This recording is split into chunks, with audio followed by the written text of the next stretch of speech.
घटनाओं को पेंटिंग के जरिए दर्शाया गया है। और भगवान राम के जो स्वरूप है उसे धनुष यानी कि कोथंडम के रूप में दर्शाया गया, इसीलिए मूर्ति का नाम कोठंडा रामास्वामी है।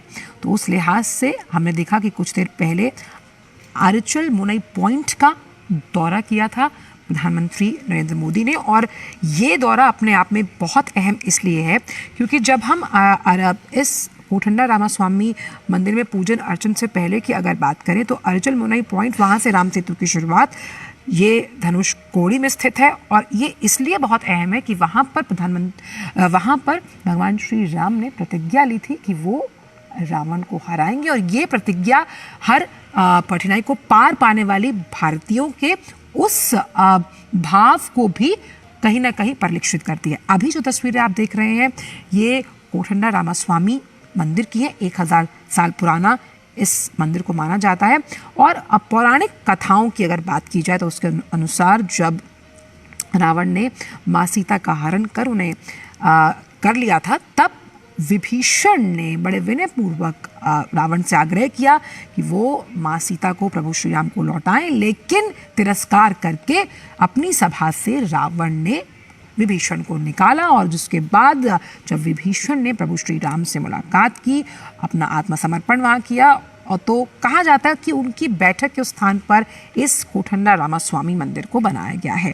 और इसके जो रामेश्वरम के करीब जो ये मंदिर है, इसके अनुसार अगर बात की जाए तो यहाँ पर श्री राम, देवी सीता, लक्ष्मण जी, हनुमान जी और विभीषण की मूर्तियाँ प्रतिष्ठित हैं।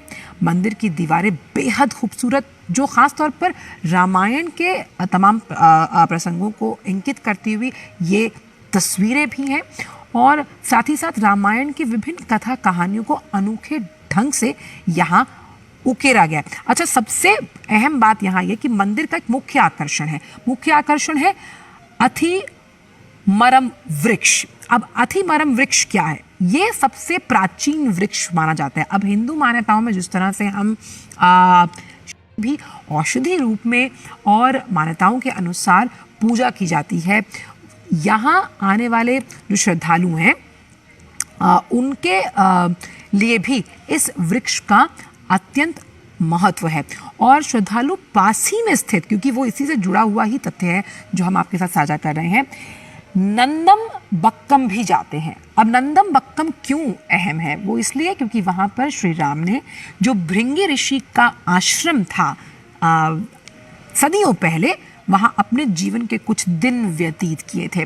तो देखिए कि ये जो तमाम मंदिरों का भ्रमण प्रधानमंत्री ने किया, कोठंडा रामास्वामी मंदिर में इस वक्त प्रधानमंत्री पूजा अर्चन कर रहे हैं, ये कहीं ना कहीं राम के वनवास, जो प्रभु श्री राम हैं, सूर्यवीर हैं, रघुवीर हैं, उनके वनवास के वक्त जहाँ जहाँ वो रुके, ये कहीं ना कहीं उनसे जुड़ा हुआ है। तो उस लिहाज से ये बेहद अहम दौरा है तमिलनाडु का जब हम बात करते हैं।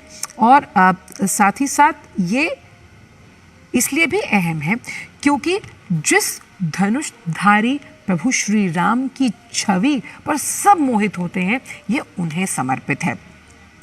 और पहली बार जब विभीषण से यहाँ मुलाकात हुई तो प्रभु श्री राम से शरण मांगी विभीषण ने। ऐसा भी माना जाता है मान्यताओं के अनुसार कि श्री राम ने विभीषण का राज्याभिषेक यहाँ किया। दीवारों पर महाकाव्य रामायण की कहानियों को दर्शाने वाली खूबसूरत पेंटिंग्स से ये सजा हुआ है। हमारे साथ हमारे संवाददाता अनुज यहाँ जुड़ गए हैं।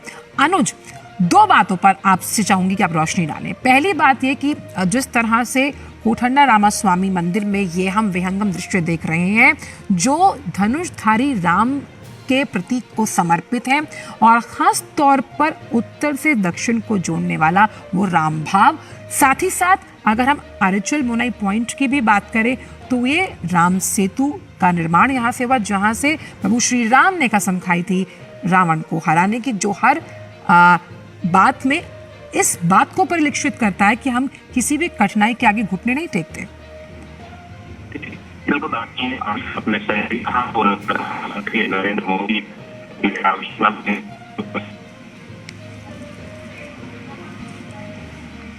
चलिए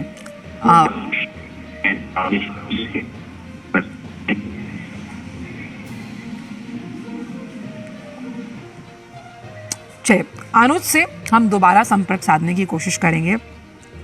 तो जिस तरह से हम इस स्थान के बारे में आपको बता रहे थे, यहाँ पे सबसे प्राचीन वृक्ष के बारे में हमने आपको जानकारी दी, और ये जो प्राचीन वृक्ष है वो अथी मरमम वृक्ष है। और मरम वृक्ष, और ये देखिए अथी मरम वृक्ष जो है ये एक मुख्य आकर्षण भी है, क्योंकि आप देखिए कि सबसे पुराने वृक्षों में इसका नाम जो है वो शुमार है। श्रद्धालु पास ही स्थित नंदमबक्कम भी जाते हैं। देखिए, अगर नंदमबक्कम वो जाते हैं, वहाँ उन्हें कहीं ना कहीं प्रभु श्री राम के आने का जो एक सुख है वो मिलता है, क्योंकि वहाँ पर रुके थे प्रभु श्री राम। भृंगी ऋषि का आश्रम था वो, जहाँ उन्होंने कुछ समय व्यतीत किया। और क्योंकि रामायण में जिस तरह से जो तमाम कथा कहानियाँ हैं, जो मार्मिक घटनाक्रम हैं, संवाद हैं, उन्हें यहाँ मंदिर की दीवारों पर बहुत ही खूबसूरत तरीके से उकेरा गया है।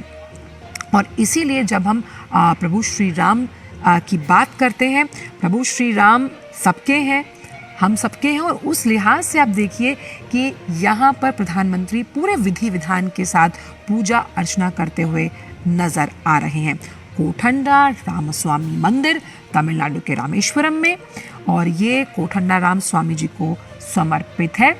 और इसीलिए ये जिस तरह से हमने आपको बताया कि पौराणिक कथा भी आपसे साझा की, और ये भी आपको हमने बताया कि इस पूरे मंदिर की अगर बात की जाए तो यहाँ से रामायण के उस हम कह सकते हैं घटनाक्रम की शुरुआत हुई, जहाँ से प्रभु श्री राम ने धनुर्धारी होते हुए यह कसम खाई।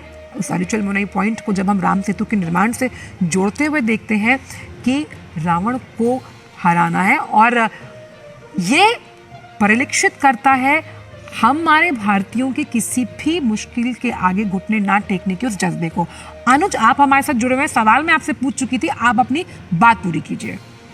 देखिए बिल्कुल आपने सही कहा। आंचल, जिस तरीके सागर और हिंद महासागर के बीच में बसा हुआ ये स्थान है रामेश्वरम, इसका रामायण कालीन इतिहास है, भगवान श्री राम से जुड़े हुआ काफी इतिहास है। आपने बिल्कुल सही बताया कि जिस तरीके से इस समय प्रधानमंत्री नरेंद्र मोदी अपने 2 दिवसीय दौरे पर आज दूसरे दिन जो है धनुषकोडी में जो कोठंडाराम स्वामी मंदिर है उसमें वो भगवान श्री राम की जो है पूजा कर रहे हैं, विधि विधान के साथ पूजा कर रहे हैं। कल भी हम देखा रामानाथ स्वामी मंदिर के अंदर उन्होंने करीब 3.5 घंटे से ज्यादा समय तक यहाँ पर पूजा अर्चना की। और इसका पूरा इतिहास, अगर पूरे रामेश्वरम के इतिहास की बात करें तो पूरे रामायण काल से जुड़ा हुआ है। बिल्कुल आपने जिस तरीके से अभी बताया कि जब भगवान श्री राम ने जो लंकापति है रावण, उनका वध करने से पहले यहाँ पर एक तरीके से जो शिव है, शिवलिंग है, भगवान शिव हैं, उनकी यहाँ पर पूजा अर्चना यहाँ पर की थी। और इसी वजह से रामेश्वरम मंदिर का जो स्थापना है, कहा जाता है कि भगवान श्री राम ने ही उसकी स्थापना की थी।